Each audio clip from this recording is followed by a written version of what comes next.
ওনার গুলিবিদ্ধ যে মস্তিষ্ক সেটা ছাড়া বাকি অর্গানগুলো আল্লাহর রহমতে বলা যেতে পারে কিডনি, হার্ট এবং রেসপিরেশন, এই তিনটি ক্ষেত্রে এখন পর্যন্ত এটাকে নিয়ন্ত্রণযোগ্য এবং অক্সিজেনের মাধ্যমে সেগুলোকে মোটামুটিভাবে এখন পর্যন্ত নিয়ন্ত্রণ করা যাচ্ছে। শরীফ ওসমান হাদি গুলিবিদ্ধ হওয়ার পর থেকে ঢাকা মেডিকেল কলেজ এবং এভার কেয়ারে ধারাবাহিকভাবে তার চিকিৎসা করা হয়েছিল এবং সেই চিকিৎসায় তার বর্তমান অবস্থা এয়ারলিফট করার জন্য যখন সন্তোষজনক হয়েছে তখনই আমাদের সরকারের পক্ষ থেকে সিঙ্গাপুর জেনারেল হাসপাতালে তাকে শিফট করার জন্য অ্যাম্বুলেন্স আনার প্রস্তুতি নেওয়া হয়েছে এবং তার প্রেক্ষিতে এয়ার অ্যাম্বুলেন্স এসেছে সকাল 11টার দিকে এবং তারপর এই মাত্র এয়ার অ্যাম্বুলেন্সে করে ওসমান হাদি সিঙ্গাপুর জেনারেল হাসপাতালের উদ্দেশ্যে রওনা হয়েছে।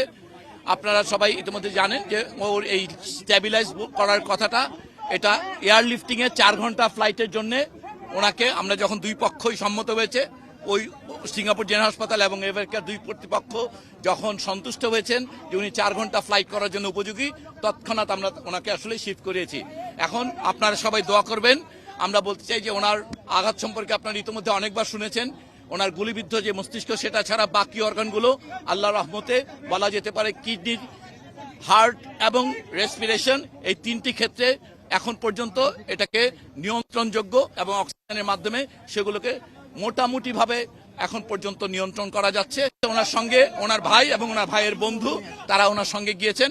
আমাদের ওই পক্ষে সিঙ্গাপুরে আমাদের হাই কমিশন এই ব্যাপারে সম্পূর্ণ অ্যালার্ট। আপনারা জানেন এই অঞ্চলের মধ্যে নিউরোসার্জারিতে সবচেয়ে ভালো সেন্টার। আশা করবো যে সবাই আপনারা দোয়া করবেন।